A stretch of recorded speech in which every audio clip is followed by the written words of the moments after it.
అతిథి దేవో భవ. ఈ కథను రచించిన వారు ఆదుర్తి బాలగారు. ఈ కథ డిసెంబర్ 2003లో ఆంధ్రభూమిలో ప్రచురితమైంది. ఆడుతూ పాడుతూ పనిచేస్తుంటే అలుపు సొలుపేమున్నది. కూనిరాగం తీస్తూనే ఇంటి బూజంతా దులిపి శుభ్రంగా కడిగింది రోహిణి. బెడ్షీట్సు, కర్టెన్సు అన్నీ తెల్లగా మెరిసిపోయేటట్టు ఉతికి ఆరేసింది. ఏమిటోయ్, మనింటికి అప్పుడే పండక్కళ రప్పించేశావు. ఇల్లంతా అద్దంలా ఉండడం చూసి అన్నాడు సుధాకర్ ఇంటికి వస్తూనే. ఇల్లు అలగ్గానే ఇల్లు కడగ్గానే పండగ వచ్చేసినట్టేనా? పండక్కళ రావాలంటే అర్జెంటుగా ఇంకొక పని చేయాలి మీరు. పొద్దున చెప్పాను గుర్తులేదా? హెచ్చరిస్తున్నట్టుగా అన్నది రోహిణి. ఓస్ అదా, మనందరం బజారుకెళ్ళి కొత్త బట్టలు కొనుక్కోవాలి అంతే కదా. అలాగే వెడదాంలే కాని ముందర ఒక కప్పు కాఫీ ఇవ్వు అన్నాడు సుధాకర్. అదెంత పని అన్నట్టు మిలమిల మెరిసే కాఫీ కప్పుతో క్షణాల్లో ప్రత్యక్షమైంది రోహిణి. ఆ కొత్త కప్పుల్ని పండగలు, ప్రత్యేక సందర్భాల్లోనే తీసి వాడుతుంది రోహిణి. మిగతా రోజుల్లో నీట్గా ప్యాక్ చేసి దాచేస్తుంది. భర్త కాఫీ తాగేంతలో బొమ్మలా తయారై వచ్చింది రోహిణి. అమ్మ నాన్నలతో బజారుకెళ్ళి బట్టలు కొనుక్కోవాలనే ఉత్సాహంతో అప్పటికే తయారైపోయారు పిల్లలు. రోహిణి ఈసారి మంచి ఖరీదైన జరీచీర కొనుక్కోవాలనుకుంది. తన భర్తకి ప్రమోషన్ వచ్చాక తాము జరుపుకునే మొదటి పండగ ఇది. మరి షాపింగ్ అయ్యాక హోటల్లో భోజనం చేయాలని తీర్మానించారు. అందరూ గడప దాటి కాలు బయటబెట్టబోతుండగా మోగింది ఫోను. బయటికి రాబోతున్నవాడల్లా వెనక్కి తిరిగి ఒక అంగలో వెళ్లి ఫోన్ అందుకుంటూ హలో అన్నాడు సుధాకర్. ఓ 5 నిమిషాలు మాట్లాడి పెట్టేశాక ఏమోయ్ ఎవరో తెలుసా తన కోసం వెయిట్ చేస్తూ బయట నుంచున్న భార్యను ఉద్దేశించి అన్నాడు. గుడ్ న్యూస్, ఈ పండక్కి మా తమ్ముడు మరదలు వస్తున్నారట పిల్లల్ని తీసుకుని మొహం వెలిగిపోతుండగా అన్నాడు సుధాకర్. రోహిణికి ఏడుపొచ్చినంత పని అయింది. ఇదేమంత సంతోషకరమైన విషయమా? మూతి తిప్పుతూ అంది. అవునులే, మా వాళ్ళు వస్తున్నారంటేనే నీకు ఒళ్ళుమంట. వాళ్ళని చూస్తే చాలు నీకెక్కడలేని నీరసం వచ్చేస్తుంది. వండి వడ్డించాల్సిన దాన్ని నేను, నాకు కాకపోతే మీకొస్తుందా నీరసం? అయినా మొన్ననే కదండి వచ్చి వెళ్లారు విసుగ్గా అంది రోహిణి. పోనీలే, వాళ్ళేమన్నా పరాయి వాళ్ళ ఏమన్నానా? స్వయానా సొంత తమ్ముడు మరదలును. వాళ్ళకా పల్లెటూరులో తోచదు కాబట్టి ఈ సిటీలో మనకన్నా అయిన వాళ్ళు దగ్గర వాళ్ళు లేరు కాబట్టి వస్తున్నారు. వచ్చిన వాళ్ళు 4 రోజులు ఉండి వెళ్ళిపోతారు. అంతేగాని నీ ఇల్లు వాకిలి పట్టుకుపోతారా ఏమన్నానా? పండగ ఇంకా 4 రోజులే ఉంది కాబట్టి ఇంట్లో కావలసిన సరుకులేవో గుర్తు చేసుకో. వచ్చేటప్పుడు కొనేస్తే అయిపోతుంది. అన్నట్టు పనిలో పని మీ తోటికోడలకు కూడా ఓ చీర తీసుకుందాం, ఏమంటావు? భార్య వంక చూస్తూ అన్నాడు సుధాకర్. రోహిణి మనసు కోపంతో రగిలిపోయింది. ఎంతసేపు మా వాళ్ళకేం కొనాలి, ఏం పెట్టాలి అని ఆలోచిస్తారీయన. వాళ్ళు మాత్రం హాయిగా చేతులు ఒప్పుకుంటూ వస్తారు. పిల్లలకు కనీసం ఓ బిస్కెట్ ప్యాకెట్ తెద్దామని కూడా ఉండదేమో. ఇక్కడ ఉన్నన్ని రోజులు హ్యాపీగా ఎంజాయ్ చేసేసి టాటా చెప్పి వెళ్ళిపోతారు. మర్యాదకైనా తమని వాళ్ళింటికి ఆహ్వానించరు. చూసావా, నీ మూడ్ మారిపోయింది. పోనీలే, వాళ్ళని రావద్దని ఫోన్ చేసి చెప్తాలే సీరియస్గా అన్నాడు సుధాకర్. అతిథులు రాక వల్ల ఇంటి ఇల్లాలకి పనిభారం పెరుగుతుందని, వంటగదిలో పనిభారంతో తను తలమునకలవుతుంటే తోటికోడలు టీవీ ముందు సెటిల్ అయిపోతుందని ఆయనకు తెలియక ఏమన్నానా? అన్నీ తెలిసినా అయిన వాళ్ల కోసం ఆ మాత్రం కష్టపడ్డంలో తప్పు లేదంటారు. ఇవన్నీ ఎలా అర్థం చేసుకోవాలో నిట్టూరుస్తూ అనుకుంది రోహిణి. అప్పటి వరకు హుషారుగా ఉన్న వాతావరణం గంభీరంగా మారిపోయింది. తల్లిదండ్రులిద్దరూ సీరియస్గా అయిపోవడంతో ఏం చేయాలో తెలియక బిక్కమొహాలేసి కూర్చున్నారు పిల్లలిద్దరూ. మీరేం ఫోన్ చెయ్యక్కర్లేదు. ఇంతకుముందు మీ బంధువులు ఎవరొచ్చినా మర్యాద లోపం చేశానా? ఏదో ఒంట్లో ఓపిక లేక అలా అన్నాగాని పదండి, మీ మరదలకు కూడా ఓ మంచి జరీచీర తీసుకుందాం భర్తని శాంతపరుస్తూ అంది రోహిణి. పిల్లల మొహాల్లో మళ్లీ ఉత్సాహం వచ్చేసింది. మమ్మీ, నా బార్బీ డాలు, తమ్ముడి రిమోట్ కారు కనిపించట్లేదు అంది కూతురు. అవన్నీ నేనే తీసి దాచాలే. మీ బాబాయ్ పిల్లల అల్లరి పిడుగులు, అవి విరక్కొడతారు. వాళ్ళు వచ్చి వెళ్ళిపోయాక తీసిస్తాలే, అప్పుడు ఆడుకుందరు గాని అంది రోహిణి. ఇంట్లో ఉన్న కొన్ని ఆట సామాన్లు, బాలు బ్యాటు లాంటివన్నీ కూడా దాచేసింది రోహిణి. కిందటిసారి మరిది కొడుకు ఇంట్లో బాల్ ఆట ఆడాడు. ఆ బాల్ వచ్చి టీవీకి తగిలి స్క్రీన్ ముక్కలయింది. అప్పట్నుంచి ఆ పిల్లలు ఆడుతుంటే ఏం పగల కొడతారో అని భయం రోహిణికి. తీసుకోవలసిన జాగ్రత్తలన్నీ తీసుకున్నాక అతిథుల రాక్ కోసం ఎదురు చూడసాగింది రోహిణి. మరిది వాళ్ళు వస్తామని చెప్పిన టైం దాటిపోయింది. ఒకవేళ బస్సు లేటైనా ఈ పాటికి వచ్చేయాలే అని ఆలోచిస్తున్న రోహిణి ఫోన్ మోగడంతో ఎవరబ్బా ఇప్పుడు ఫోన్ చేసేది అనుకుంటూనే ఫోన్ అందుకుంది. మరిది మాట్లాడాడు. పొద్దున్నే లేవలేకపోవడం వల్ల బస్సు మిస్ అయ్యామని, మధ్యాహ్నం బయలుదేరి వస్తున్నామని చెప్పాడు. ఇవాళ అందరి భోజనాలు అయ్యి తను పడుకునేసరికి 12కు తక్కువ కాదు. ఏం మనుషులో ఏమో. ఊరు వెళ్ళాలనుకున్నప్పుడు కాస్త పెందరాళే లేస్తే ఏం పోయింది, రాత్రి వచ్చి తన్ని ఇబ్బంది పెట్టకపోతే అనిపించింది రోహిణికి. కొందరు మనుషులు అంతేనేమో, తమ వరకు కంఫర్టబుల్గా ఉండేలా చూసుకుంటారు గాని ఎదుటి మనిషి ఇబ్బంది గురించి ఆలోచించరు అనుకుంది. రాత్రి దాదాపు 10:30 అవుతుండగా ఇంటి ముందర ఆటో ఆగింది. మనసులో విసుగ్గానే ఉన్న ముఖాన నవ్వు పులుముకుంటూ అతిథుల్ని ఆహ్వానించింది రోహిణి. వేళగాని వేళ వచ్చిన 2 రకాల కూరలు, పెరుగు, సాంబారుతో డిన్నర్ రెడీ చేసింది రోహిణి. ఎక్కడ మర్యాద లోపం జరిగినా భర్త చిన్నబుచ్చుకుంటాడు మరి. తన వాళ్లంటే వాళ్ళ మాలిన అభిమానం సుధాకర్కి. ఆ మన్నాడు బారెడు పొద్దెక్కినా ఇంకా లేవలేదు సరిత. నిన్నంతా ప్రయాణం కదా వదినా, బాగా అలసిపోయినట్టుంది, అందుకే కాబోలు ఇంకా లేవలేదు సర్ది చెప్పాడు రోహిణితో మరిది. ఈ మరిది ఎప్పుడూ అంతే, పెళ్ళాన్ని వెనకేసుకొస్తాడు. తన భర్త ఉన్నాడు, ఎందుకు ఎప్పుడేం మాట్లాడాలో తెలీదు. వచ్చిన బంధువుల ముందే ఇవాళ పకోడీలు చెయ్యి, జీడిపప్పు ఎక్కువేసి పాయసం చెయ్యి అని ఆర్డర్లు జారీ చేస్తాడు. అలా అందరి ముందు అడుగు చెయ్యమంటే చెయ్యకపోతే వచ్చిన వాళ్ళు ఏమనుకుంటారో అని చచ్చినట్టు చేసి పెడుతుంది తను.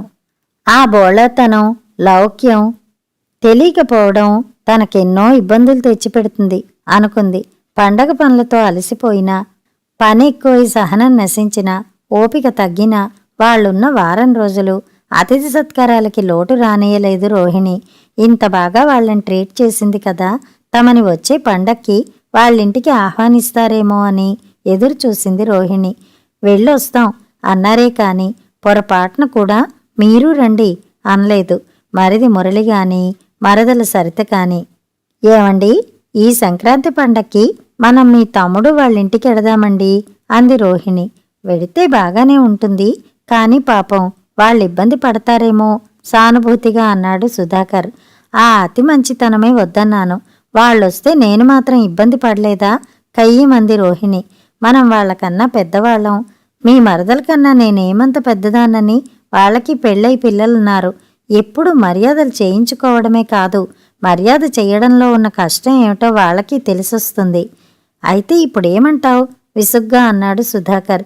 ఈ పండక్కి మనం వాళ్ళింటికి వెళ్ళాలంటాను. వాళ్ళు మన మాట వరుసకు కూడా రమ్మనలేదుగా సందేహించాడు సుధాకర్. ఆ మాట నిజమే, కాని మీ సొంత తమ్ముడేగా, పిలిస్తేనే వెళ్లాలనే పంతం ఎందుకు? మన మూలంగా మీ వాళ్ళు ఇబ్బంది పడే పరిస్థితి రానివ్వనులేండి. అంతగా అవసరమైతే మీ మరదలకి పనిలో సాయం చేస్తాను భరోసా ఇస్తున్నట్టుగా అంది రోహిణి. ఆ మాట అన్నావు బావుంది. హమ్మయ్య ఊపిరి పీల్చుకుంది రోహిణి. పిల్లలున్న ఇంటికి ఒట్టి చేతులతో వెళ్లడం ఎందుకని జంతికలు, లడ్లు తయారు చేసుకుని వాళ్ళకివ్వడానికని ఓ పెద్ద క్యారియర్ నిండా సర్దింది రోహిణి. తాము వస్తున్నట్టుగా ఫోన్ చేసి బస్ ఎక్కారు రోహిణి, సుధాకర్లు పిల్లల్ని తీసుకుని. ఇంటికొచ్చిన అన్న వదినల్ని సాదరంగా ఆహ్వానించాడు తమ్ముడు మురళి, అతని భార్య సరిత. ప్రయాణం చేసి వచ్చారేమో, బాగా అలసటిగా తలనొప్పిగా ఉంది రోహిణి సుధాకర్లకి. సరిత కాఫీ ఇస్తే బాగుండుననిపించింది. ఓ అరగంట కబుర్లయ్యాక కాఫీ కలపడానికని లేచింది సరిత. తాము తీసుకొచ్చిన జంతికలు తిని మంచినీళ్లు తాగి పిల్లల ఆటల్లో పడ్డారు. వెధవ పిల్లలు ఇల్లు పీకి పందిరేస్తున్నారు, అంతా బయటికి పోయి ఆడుకోండి. ఇంట్లో గెంతుతూ ఆడుతున్న పిల్లల్ని గట్టిగా మందలించాడు మరిది మురళి. రోహిణి మనసు చివుక్కుమంది. వాళ్ల పిల్లలు తన ఇంటికి వచ్చినప్పుడు ఎంత అల్లరి చేసేవాళ్లు. వాళ్ళు సోఫాలెక్కి తొక్కినా, పరుపుల మీద గెంతినా మురళిగాని సరితగాని వాళ్ళనొక్క మాట అనేవారు కాదు. ఇప్పుడు మాత్రం వీళ్ల వస్తువులు ఎక్కడ పాడు చేస్తారేమోనని బాధపడిపోతున్నాడు మురళి. ఎదుటి వాళ్ల వస్తువులు పాడైపోయినా పర్వాలేదు, తమ వస్తువులు పదిలంగా ఉంటే చాలు, ఎంతైనా మరిది గడుసువాడు అనుకుంది రోహిణి. కాఫీలు త్రాగాక రాత్రి 8ంటికి కానీ వంట ప్రయత్నం మొదలుపెట్టలేదు సరిత. రోహిణికి సుధాకర్కి ఆకలి దంచేస్తోంది. చిరుతిళ్ళు తిన్న పిల్లలు నిద్రకు పడుతున్నారు. వంట అయింది, రండక్క అన్న సరిత పిలుపుకి ప్రాణం లేచి వచ్చింది రోహిణికి. అందరూ కాళ్ళు కడుక్కుని భోజనానికి కూర్చున్నారు. కూర అన్నం కూడా తక్కువగా ఉన్నట్టు అనిపించాయి రోహిణికి. అందరూ ఒకేసారి తింటే అన్నం సరిపోదేమో అనిపించి, మనం తర్వాత తిందాంలే సరిత, ముందర మగవాళ్ళకి పిల్లలకి వడ్డిద్దాం అంది రోహిణి. అక్కర్లేదు వదినా, ఇప్పటికే చాలా లేట్ అయింది, అందరం ఒకేసారి తింటే పనైపోతుంది కదా మురళి కలగజేసుకున్నాడు. అందరం ఒకేసారి తినిలేస్తే పెళ్ళాంకి పని సులువనే ఆలోచిస్తున్నాడు మరిది. పెళ్ళామంటే ఎంత ప్రేమో అనుకుంది రోహిణి. అది కాదమ్మా సరిత, అన్నం కూర సరిపోవేమో అందరికీ, వాళ్ళు తిన్నాక ఉన్నది మనం సర్దుకుందాంలే సరితను పక్కకి పిలిచి అంది రోహిణి. సరిత నవ్వేసింది. అదా, మీకా భయం అక్కర్లేదు, ఉన్నదేదో అందరం సర్దుకు తినేద్దాం. అన్నం గాని కూరలు గాని మిగిలిపోవడం నాకిష్టం ఉండదు. ఓ ముద్ద తక్కువ తింటే మన ఆరోగ్యానికి మంచిదట అన్న సరిత తెలివితేటలకి నిర్ఘాంతపోయింది రోహిణి. ఇంకొంచెం అన్నం వడ్డించమనడానికి మొహమాట పడ్డారు సుధాకర్ రోహిణ్లు. కొద్దిగా వడ్డించుకుని అర్ధాకలితో చెయ్యి కడుక్కున్నారు. ఆకలి కడుపుతో పడుకున్నారేమో, చాలాసేపటి వరకు నిద్ర పట్టలేదు వాళ్ళకి. మర్నాడు రోహిణి లేచేసరికి మురళినే కాఫీ కలిపి తెచ్చాడు.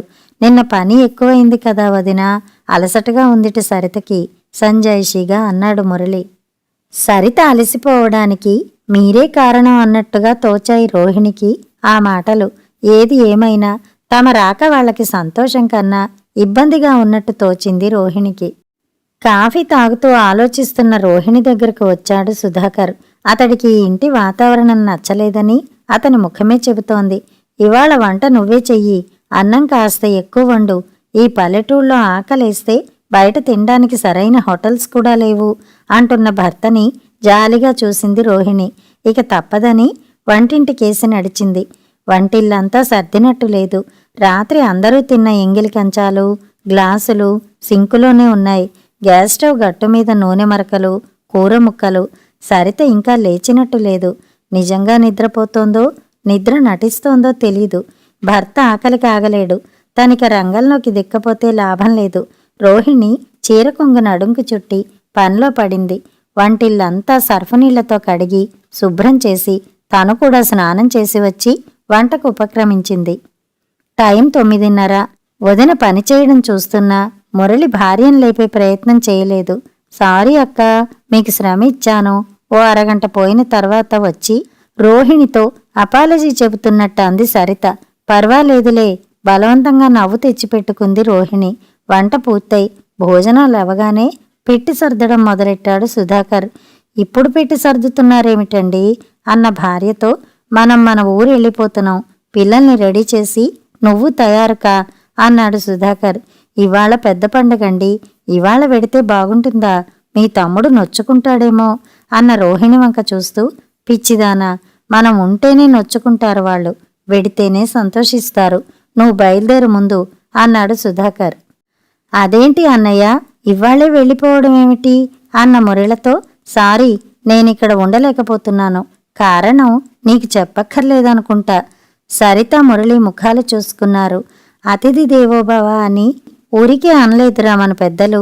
ఇంటికొచ్చిన అతిథిని దేవుడిలా భావించే సంప్రదాయం మనది. ఆ సంప్రదాయాన్ని గౌరవించి నువ్వెన్నిసార్లు మా ఇంటికి వచ్చినా సంతోషంగా ఆతిథ్యం ఇచ్చాను. వస్తూ పోతుంటేనే బంధుత్వం అని నమ్మిన పాతకాలం వాడిని కాబట్టి నా తమ్ముడు, నా వాళ్ళు అని పాకులాడాను. కానీ నువ్వేం చేశావు? వంట చేసే పని తప్పించుకోవడానికి నీ భార్యను నిద్ర నటించమని చక్కటి సలహా ఇచ్చావు. మురళి కంగారుగా చూశాడు. సుధాకర్ గంభీరంగా మారిపోయాడు. వంట పని వదించేత చేయించి ఆ ప్లాన్ సక్సెస్ అయిందని మీరు సంతోషపడ్డం అనుకోకుండా నా కంటపడింది. చూడు మురళి, చివరిగా ఒక మాట, మర్యాద ఇచ్చిన వాడికే మర్యాద పొందే హక్కు ఉంటుంది. నువ్వు ఆ హక్కును పోగొట్టుకున్నావు. దయచేసి ఇంకెప్పుడు మా ఇంటికి రాకు. భార్య పిల్లల్ని తీసుకుని గుమ్మం దాటాడు సుధాకర్. కథ సమాప్తం.